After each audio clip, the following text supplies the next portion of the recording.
来乡亲啊，继续来看，这实在互人真害头。伫个彰化园林的中央路，有乡亲暗时啊开车经过，发现一个小家人啊骑机车，念伊紧，念伊慢，啊一个啊骑倒边，一个啊佫偏过正边。详细一个看，竟然敢若用正手画枪花吹油门，伊的倒手是举手机啊举悬悬，哪像咧自翕，佫哪像咧视讯。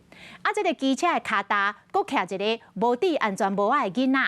看到这一幕，乡亲实在看袂做哩，甲饲喇叭甲划。这个小家人啊，才甲手机啊放落来，赶紧选，甲机车徛入去巷仔底。骑车查某人倒手摕手机啊，亲像伫咧翕相，佮亲像是伫咧通电话。安尼伫咧大路，一支手吹油门，已经真危险。我紧看，脚踏顶佮徛一个囡仔，而且佮无戴安全帽啊。过去啊！可能是伫咧撸手机啊，伊骑车速度慢领紧，慢领慢，规个人转来转去，后壁轿车驾驶感觉真危险，饲喇叭家提醒。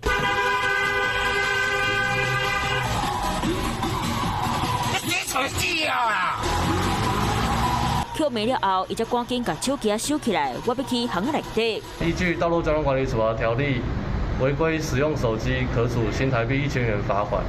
另外，乘客未戴安全帽可处新台币500元罚款。警察讲，看后壁轿车行车记录器画面，这应该是伫咧彰化园林的中央路，路无看，而且当时时间是伫咧暗时9点外，天色暗暝暝，骑车查某人无互囡仔戴安全帽啊，佮哪骑哪撸手机啊，会看车牌号码，找到人依法解开罚。